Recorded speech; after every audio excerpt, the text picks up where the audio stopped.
Good morning, students. We have discussed about Planning Commission, National Development Authority of India and Goals of Economic Planning. इनके बारे में हमने पढ़ लिया था। उसी दौरान जब हमने प्लानिंग कमीशन की बात पढ़ी थी तो हमने ये भी देखा था कि जो रशिया है उसने अपनी प्लानिंग स्ट्रेटजी अपनी कंट्री के डेवलपमेंट के लिए 5 ईयर प्लान के थ्रू और शुरुआत करी थी। तो इंडिया ने भी वही पॉलिसी अडॉप्ट की और उसने 1951 में अपना फर्स्ट 5 ईयर प्लान शुरू किया। First 5 year plan was started in 1951 in India. You can see this table. This is 1st April 1951 and to 31st March 1956. हमें मालूम है हमारा फाइनेंशियल ईयर 1 अप्रैल से 31 मार्च तक होता है। तो ऐसे 5 इयर्स के जो प्लान बनाए गए तो उसमें ईयर्स 5 इयर्स इंक्लूड हो गए। तो ऐसे ही second 5 year plan, third 5 year plan, ये 3 5 ईयर प्लान रेगुलर बेसिस पे चलते रहे। लेकिन फोर्थ 5 ईयर प्लान में क्या हुआ, वो थोड़ा लेट स्टार्ट हुआ क्योंकि उस समय इंडो पाक वॉर हो गया, ड्रॉट आ गया, बहुत सारी इनस्टेबिलिटीज़ हो गई जिसकी वजह से वो जो प्लानिंग थी वो पूरी तरह से नहीं बन पाई और इंडिया को ईयरली प्लान्स बनाने पड़े। वो 5 ईयर प्लान के बजाय वो ईयरली प्लान बना रहे थे उस समय की परिस्थितियों को देखते हुए। तो ऐसा करते हुए उन्होंने 66-67 वाला जो प्लान बनाया, फिर वो ईयरली हुआ 67-68, फिर 68-69, जो 31 मार्च 69 तक उन्होंने 3 प्लान बनाए, ईयरली प्लान बनाए और इसको प्लान हॉलीडे के नाम से बताया गया। ये जो टर्म यूज़ हुई वो प्लान हॉलीडे के नाम से हुई। फिर फोर्थ ईयर प्लान वापस से फोर्थ 5 ईयर प्लान बना 69 से 74 तक। उसके बाद कंटिन्यूएशन में ऐसा चला।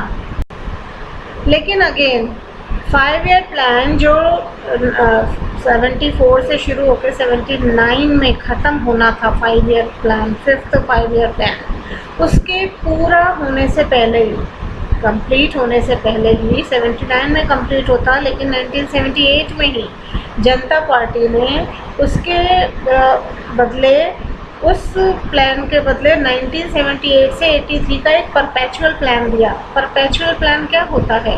Under this plan existing plan होता है उसको रिकैलिब्रेट किया जा सकता है थोड़े समय बाद। मतलब उसमें कुछ चेंजेस लाए जा सकते हैं कि गोल्स में चेंजेस या एस्टिमेशन में, रिसोर्स एलोकेशन में, टेन्योर ऑफ प्लान में, काफ़ी इस प्लान की वजह से ये फ्लेक्सिबिलिटी हो सकती है। तो उन्होंने वो प्लान जो उनका कांग्रेस गवर्नमेंट का टारगेट था उसके बजाय उन्होंने अपना ये परपेचुअल प्लान दिया। लेकिन इस जो 5 ईयर प्लान की इन्होंने ड्यूरेशन बताई उसके पूरा होने से पहले ही कांग्रेस गवर्नमेंट ने 1980 में इस परपेचुअल प्लान को टर्मिनेट कर दिया और फिर 6th 5 ईयर प्लान बना दिया।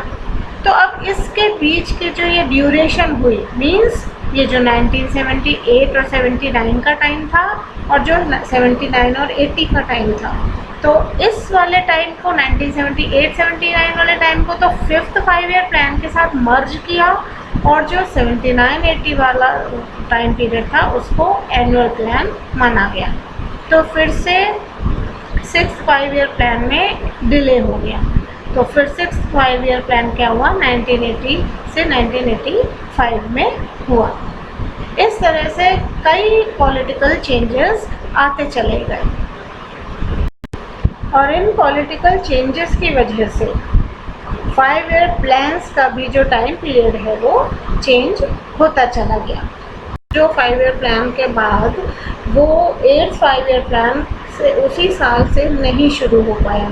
कुछ पॉलिटिकल डिस्टर्बेंसेस हो गए जिसकी वजह से ऐसा हुआ।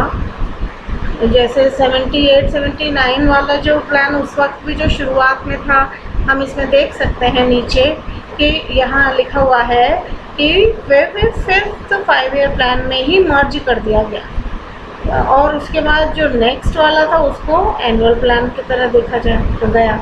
ऐसे इस तरह से इन्होंने इस वाले टाइम को कंपनसेट किया। काफ़ी पॉलिटिकल डिस्टर्बेंस चले, ऐसे ही 8th 5 ईयर प्लान में हुआ और अब तक इंडिया में 12th 5 ईयर प्लान जो है वो ये हो चुके हैं। इस तरह से ये 5 ईयर प्लान की जो इंडिया में चल रहा है, 5 ईयर प्लान की पॉलिसी से डेवलपमेंट को किया जा रहा है। हमने प्लानिंग कमीशन पढ़ा, लेकिन प्लानिंग कमीशन को 2015 में रिप्लेस कर दिया गया। 2015 में नीति आयोग से रिप्लेस कर दिया गया, उसको हटा दिया गया और उसकी जगह नीति आयोग एस्टेब्लिश हो गया। और NITI Aayog means national institution for transforming India. ये बहुत ही रेवोल्यूशनरी रिफॉर्म था, बहुत क्रांतिकारी बदलाव लाया गया इसके थ्रू, क्योंकि तब तक जब प्लानिंग कमीशन बना था उस वक्त इतना टेक्निकली हाई नहीं हो पाया था, इतना साउंड नहीं हो पाया था इंडिया, या इनफैक्ट देश और भी विश्व के जो दूसरे देश थे उसमें भी ये अभी चल रही थी बात, टेक्नोलॉजी जो थी इतनी हाई नहीं हुई थी।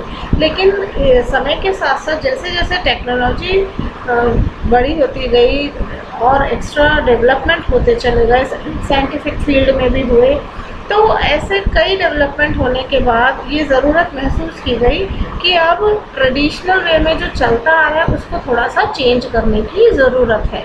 तो उसके लिए नई इंस्टीट्यूशन बनाई गई प्लानिंग कमीशन को रिप्लेस करके।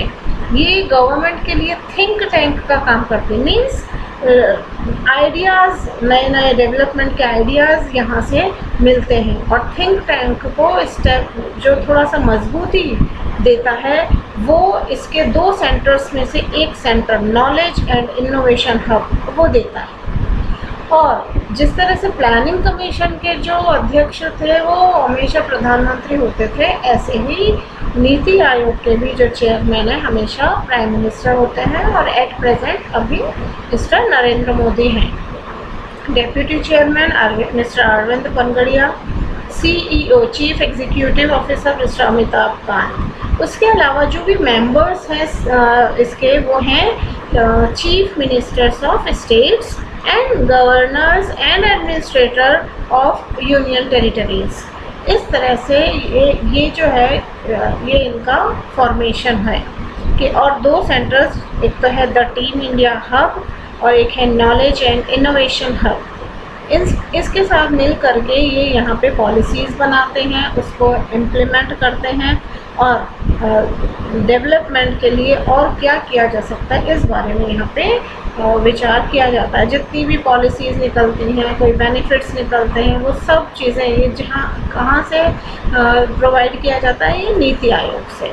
It works towards inclusion of state government with central government. एक तो ये काम होता है कि सभी जो भी स्टेट गवर्नमेंट हैं, जैसे सभी मीटिंग होती है तो CM भी आएंगे, लेफ्टिनेंट गवर्नमेंट भी UTs के आएंगे और सेंट्रल गवर्नमेंट भी आएंगे, तो सब मिल करके देश के भला करना है ये सोच के सभी स्टेट गवर्नमेंट और सेंट्रल गवर्नमेंट मिल के काम करती हैं। और जो नए जो आइडियाज़ वगैरह आते हैं उसको मजबूती देने का काम ये नॉलेज एंड इनोवेशन हब देता है।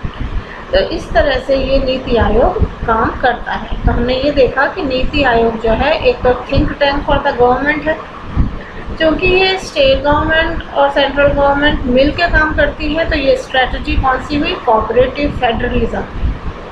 कोऑपरेटिव के लिए हमें मालूम है all for one and one for all. अगर कोई मतलब ये लोग मिल करके किसी काम को करते हैं, जो कि इनका टारगेट क्या होता है, इंटरेस्ट ऑफ द नेशन, देश के हित के लिए काम करना। तो ये दोनों सरकारें मिल के करती हैं, स्टेट गवर्नमेंट भी और सेंट्रल गवर्नमेंट भी। तो ये इस तरह से काम करती हैं। इसके अलावा ये जो नीति आयोग है वो टेक्निकल सजेशन भी गवर्नमेंट को देता है। उसके अलावा ये स्ट्रेटजिक और लॉन्ग टर्म पॉलिसीज़ और प्रोग्राम्स गवर्नमेंट के लिए बनाता है। तो ये इनके काम हैं। इसको 2015 में रिप्लेस किया गया था। अभी हमने डिस्कस किया ही था कि समय के साथ साथ कभी कभी हमें हो सकता है जैसे अगर हम अपना एग्जाम्पल इस तरह से लेते हैं कि जब हमसे पहले वाली जनरेशन पढ़ रही थी तो क्या कभी सोचा था हम जैसे इस तरह स्टडीज़ कर रहे हैं, ऑनलाइन स्टडीज़, कभी ऐसा हो पाया था? तो कुछ ना कुछ चेंजेस होता है। ऐसे ही प्लानिंग कमीशन की जब ज़रूरत थी तब वो भी सक्सेसफुल रही थी। अब टेक्नोलॉजी थोड़ा सा फास्ट हो गई है और ज़्यादा हाई हो गई है, तो उसके लिए अब नीति आयोग की स्थापना हुई। तो ये ज़रूरत थी और उसको रेवोल्यूशनरी रिफॉर्म के ज़रिए उसमें नीति आयोग बनाया गया। ये एक रेवोल्यूशनरी फॉर्म है। It is an extra constitutional body and advisory body. जैसे planning commission extra constitutional body और एडवाइजरी बॉडी था, ऐसे ही नीति आयोग भी। मतलब इसके लिए कैबिनेट ने रेजोल्यूशन पास कर दिया और सभी ने जैसे सिग्नेचर वगैरह करके सब जो पास कर दिया इसको, और इसका फॉर्मेशन हो गया। और इसको कोई भी पार्लियामेंट के एक्ट के थ्रू या लोकसभा और इस तरह से ये जो प्रोसीजर होता है उस वाले तरीके से नहीं, ये इस तरह से पास किया गया था कि कैबिनेट में रेजोल्यूशन पास करके, प्रस्ताव पास करके मतलब बना दिया गया था। तो इसी के साथ आपका ये चैप्टर यहीं पे फिनिश होता है। आप इसके नोट्स बनाइए और इसके जो भी क्वेश्चन आंसर बनते हैं वो आप डाउट में, आप अगर आपको कोई डाउट लगता है तो आप कमेंट करिए और उसमें आप पूछ सकते हैं। Thank you.